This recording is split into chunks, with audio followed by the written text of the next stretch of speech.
Graça e paz, meu querido irmão, minha querida irmã, bom dia. Eu queria trazer nesse dia algo diferente para o seu coração. Eu queria recapitular com você a Semana da Paixão. Trazer cada detalhe do que aconteceu, para que ficasse guardado no seu coração. A entrada triunfal em Jerusalém de Jesus no domingo. Jesus entrou na cidade de Jerusalém montado no jumentinho. Enquanto ele entrava em Jerusalém em direção ao templo, muitos estendiam suas vestes e ramos das árvores pelos caminhos. Nesse evento, há uma nítida ligação com a profecia registrada no Antigo Testamento do profeta Zacarias. Ele profetizou exatamente que Jesus seria o rei justo e humilde e que traria salvação e que viria montado em um jumentil.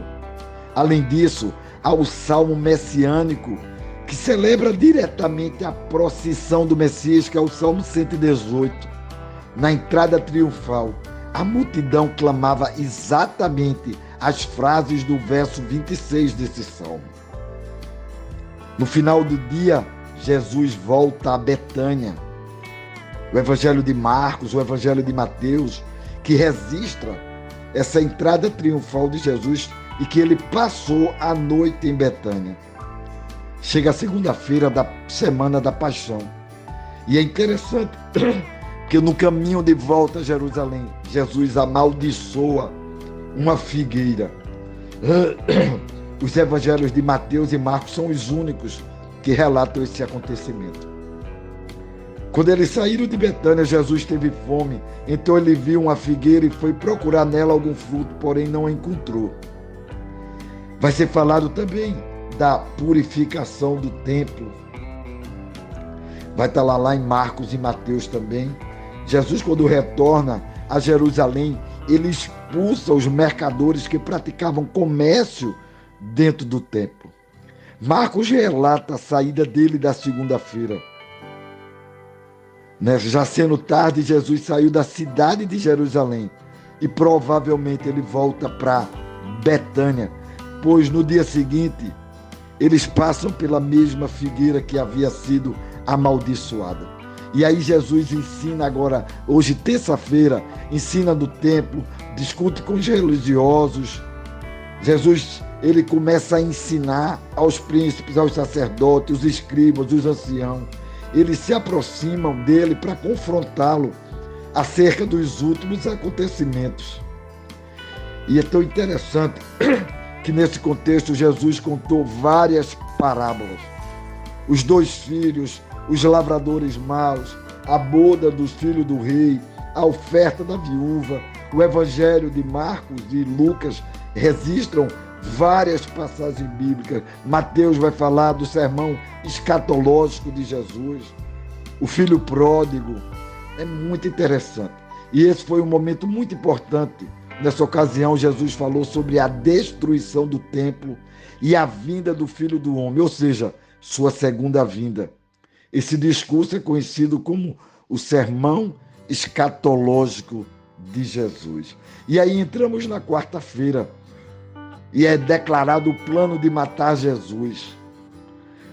Isso está lá em Marcos e Mateus. Jesus avisou os seus discípulos que em 2 dias ele seria entregue para ser crucificado.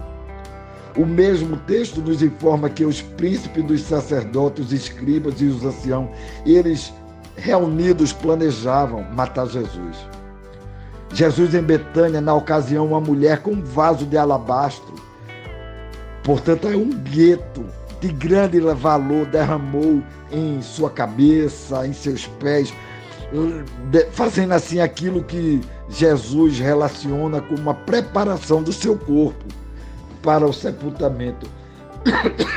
E é tão interessante que Jesus disse que em todo o evangelho deveria ser proclamado o que aquela mulher fez. Tem a conspiração contra Jesus. Judas Iscariotes foi procurar os príncipes e sacerdotes com a finalidade de acertar um acordo para trair Jesus. E chega quinta-feira de dores, de medo, Jesus começa comemorando a Páscoa. Jesus dá instruções para a Páscoa, os preparativos, o cenáculo. Ele convida e diz que ele estava ansioso para ter aquela Páscoa com os seus discípulos. Ele é traído naquela noite por Judas. Ele institui a ceia do Senhor, agora Páscoa cristã. Na sequência dos eventos, foi tão interessante porque Jesus, ele, além de celebrar a ceia, ele faz o lava-pés, que traz assim algo tremendo, trazendo a humildade. Jesus lavou os pés dos seus discípulos. Ele tem uma conversa com Pedro e ele avisa que Pedro, ele vai trair, vai negá-lo. Ele avisou do fato da prisão. Jesus consola os seus discípulos naquela noite, porque muitos ficaram abatidos com toda aquela conversa. Jesus ora em favor dos discípulos. Isso a gente encontra a última oração de Jesus, o papo de Jesus, a oração lá em João do capítulo 14 em diante.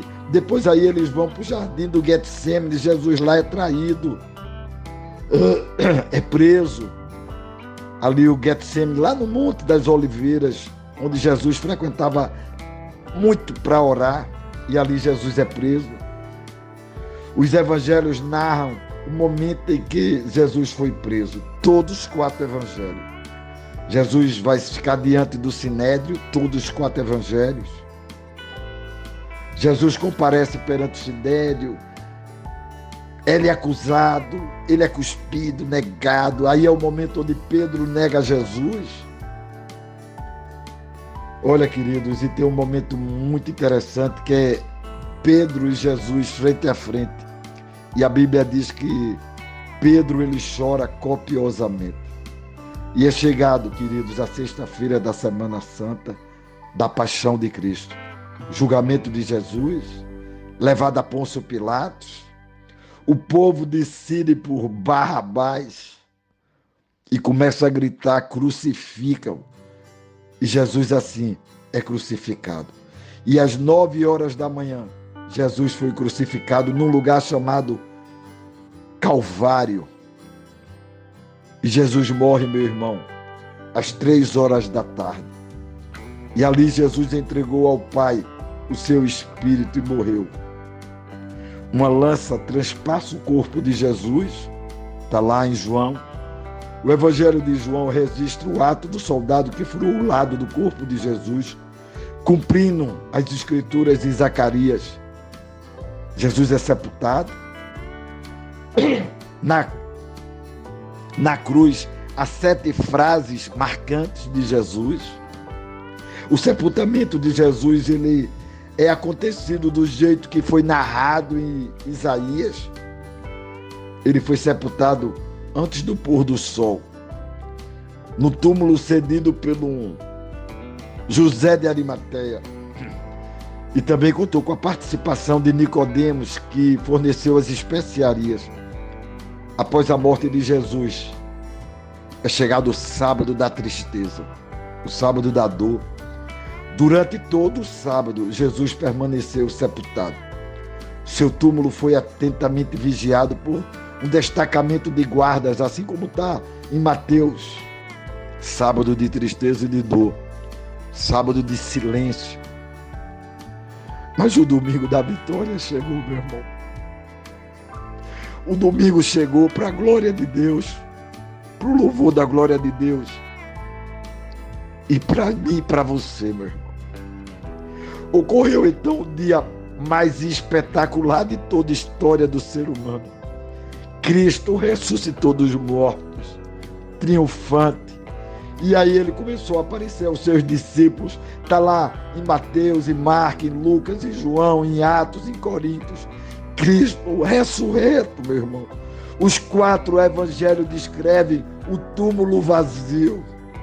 Eles também indicam os aparecimentos de Jesus após a ressurreição. Também vale ressaltar que no mesmo dia, após a ressurreição de Jesus, os soldados que faziam a guarda do túmulo, eles foram subornados para negarem a veracidade do ocorrido. Isso você encontra lá no Evangelho de Mateus. Mas eles não foram capazes de fazer calar as boas novas da ressurreição de Jesus. Meu irmão, minha irmã, Jesus vive e reina para todo sempre. Ele é a alegria do meu e do seu coração. Ele é a certeza de que um dia nós vamos estar face a face com o Pai, porque Ele é o nosso futuro, como Ele é o nosso passado, porque Ele nos perdoou de todos, e Ele é o nosso presente, que nos dá vida abundante.